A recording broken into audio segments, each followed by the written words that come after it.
to begin the much-anticipated panel discussion on Immigrants to Influencers, moderated by Anish Simon. Anish Simon's story as a first-generation immigrant reflects the courage and sacrifice of so many who leave behind the familiar in pursuit of opportunity and purpose. Our first panelist is Sister Dr. Jocelyn Idathil, one of 5 children born to Philip and Rajama Idathil, who immigrated to the United States in the 70s. Alex Thomas and Rose Lissy Alex immigrated to the US in 1982, bringing with them their son, Robin Alex, and his younger sibling. Please join me in welcoming Robin Alex. Our next panelist, Fenia Lucas Marur, is a wife, mother of 8 beautiful children, homeschool educator, and homemaker with a deep passion for faith, family, and culture. Please join me in welcoming Fenia Lucas Marur. Our next panelist is Ebin Kuriakos. Ebin is the son of Kuriakos Chaco Tundiparambu, a machinist, and Mercy Kuriakos. Please welcome Ebin Kuriakos. Our next panelist, Emmeline Rose Thomas, a recent graduate of the University of Pennsylvania on the pre-med track, is a daughter of Jose Thomas, a high school mathematics teacher, and Merlin Mary Augustine, regulatory compliance officer for a major pharmaceutical company. They immigrated to the US in 1998. Her commitment to children's rights, deepened by her experience caring for her special needs brother Emmanuel, led her to represent children in alternative care on an international stage through the United Nations Day of General Discussion. Deeply rooted in her heritage and faith, Emmeline is actively involved in the Syro-Malabar Catholic community, Jesus Youth, and youth service initiatives. Warm, dependable, and gifted at bringing people together, she pours the same spirit into her passions and carries the vision of a world where people are intentional about uplifting those around them. Please welcome Emmeline Rose Thomas.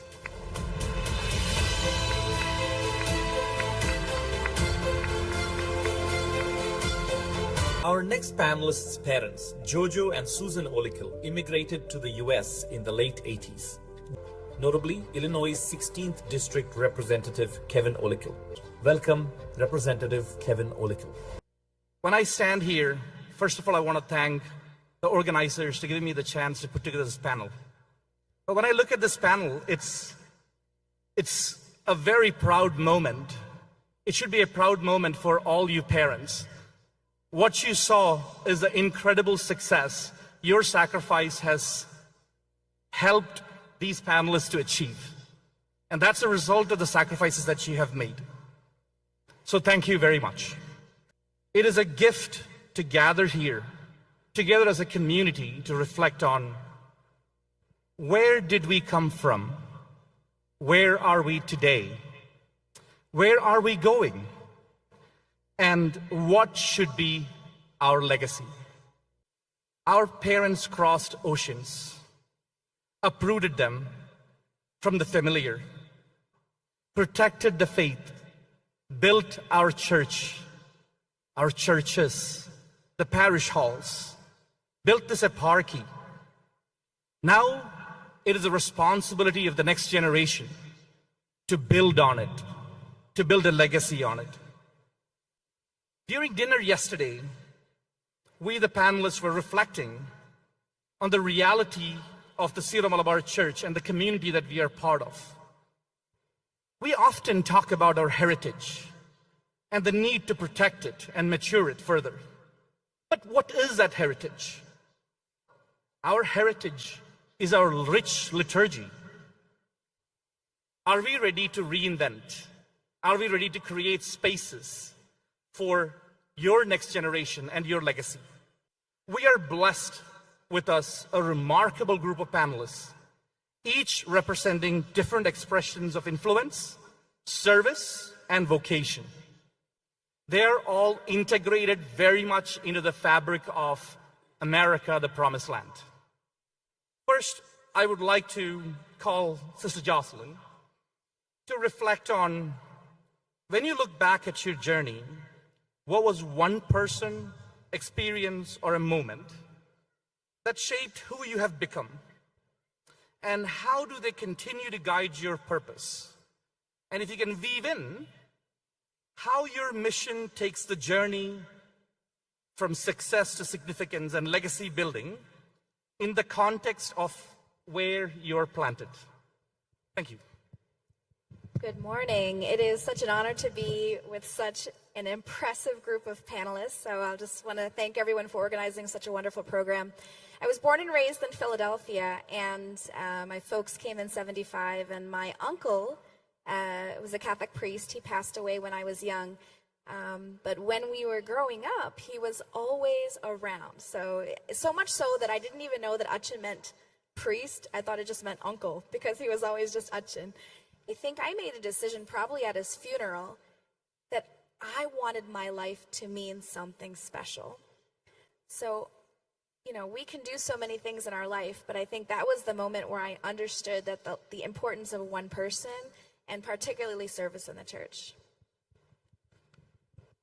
Thank you very much. Emilyn, what are your thoughts when you reflect on your journey and who you are today? Who shaped you? Yes, so first of all, I would also like to say hello and thank you. This is such an honor for me, standing amongst this wonderfully brilliant panel is a little nerve-wracking, to be honest. And when I was reflecting on this question, there's this idea of mentorship in life and your role model being someone with age and experience. But truly for me, my biggest role model, my biggest inspiration, who drives me is my little brother, a little 15-year-old boy who is the truest example of God's mercy and God's love. So to give a little bit of background, my little brother Emmanuel was born with a rare genetic condition. Only 500 people in the world have his condition. And when I was a little kid, I questioned God. I was like, why him? Why our family? Why must we go through these struggles, hold these burdens? Why must we limit ourselves in this way? And I remember thinking this for so long and kept asking this question of why. But then all I would need to do to ground myself would be to go into his room, look into his eyes, hold his hand, and see his smile. Through all of the hardships that he's been dealt, all of the pain that his body has gone through, all of the medical mysteries that he has somehow survived, he has so much peace in his expressions. He's never cried, he's never screamed out in anguish. He smiles anytime he sees his family or friends. Another beautiful thing is that a lot of Achins here that I've met in the past few days have come to our home when they visit Philly. I'm from Philly, shout out, Philadelphia. When they come to visit our hometown, a lot of these priests come to our home to pray for Emmanuel. And during this convention weekend, I've been able to meet them, and they still to this day ask me, "How's Emmanuel? We are praying for him." The fact that so many people still care about him, the fact that he is still being prayed over, he is such a true inspiration to my life, and the only reason why I have the confidence to speak up here. He is sitting at home, voiceless, but I want to be his voice. Thank you very much. I wanted that first 15 minutes to reflect on who inspires us to be who we are today. And all of the panelists reflected on their family, the community that they were brought up in, and how that influenced us. So the Syro-Malabar Church has done it right. The community has built the next generation. So thank you very much to our parents, the first generation, who made this happen. Now, moving on to the next phase. Evan, when you look at the first generation, their challenge was survival.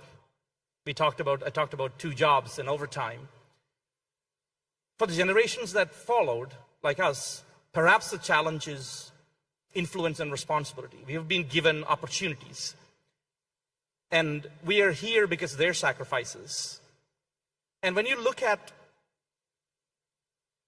our next phase of significance and stewardship of these opportunities given to us, what does the community need to do to take our role in the spaces that we are at? And what does that look like? I love this question because when I was preparing for this panel, I came across this interview with the CEO of Microsoft, Satya Nadella, and he born and raised in Hyderabad, now CEO of Microsoft. And someone asked him what were sort of the pillars of the Indian American community behind its success. So what were the ingredients when you think about a success? When we think about our ministries, let's continue inviting our young people because we need their voice and we need their energy.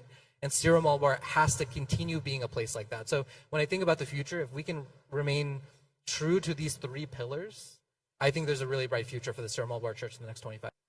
I think the reflection there has to be on the question or on the word significance, right? Significance can be colored in so many ways. To me, that's insignificant. To me, it's about doing what I've been tasked to do, and I will do it, and God takes care of the rest. That's beautifully said. It's a very important question for our community as we move forward. We've obviously, if you look at this, the panelists here, we have had such great success in business, in education, in healthcare, and this country gives you a lot of opportunity to succeed in that regard, but it also gives you an opportunity to have a say. This is a democratic country, so I think it just naturally takes time. I think about one community that has done a really good job of that is the Jewish American community. They came here as immigrants and refugees, and they built organizations that helped supported themselves. But now, 40, 50 years later, those same organizations are supporting broader immigrant and refugee communities that aren't necessarily Jewish. But they built those institutions around those principles, knowing that this is not just going to benefit their community, but communities far beyond themselves. Syro-Malabar and the Syro-Malabar sister churches are both Eastern Rite Catholic, Eastern Catholic tradition, and we have journeyed the same. So raised in a community, we have a lot of values and we can give to the world, but we also have to give back to our community. Robin, if I build on that. From a community perspective, I think that allowed me to build my moral compass and really trying to figure out what is right and wrong, mostly with the Indian heritage, the Malayali heritage that we all come from. And at the same time, the duality is that they still are attending, this is their refuge, their home. They still want to hold on to what feels right for them. And so figuring out how to find that balance, I think, is the biggest challenge. Amy, let me bring you in here. You left for college. You are in that transition, which is like, where are they? Are they coming back to church? Why are they not coming back to church? We talked about we must have both houses in the same compound, right? So how do you feel about it? Okay, so I think I'm going to tackle this question in two ways. One, yes, I did just spend 4 years of my life living on campus at school, not being able to come back as much as I wanted to for Holy Qurbana.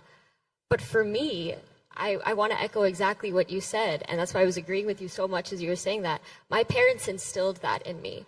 The idea of our church being my home, that is ingrained into me. And exactly what you were saying. I have so many memories of the altar, of the CCD hall, of the CCD rooms. Even today, when I was getting nervous about this panel, I looked to my 8th grade CCD assistant teacher to calm my nerves.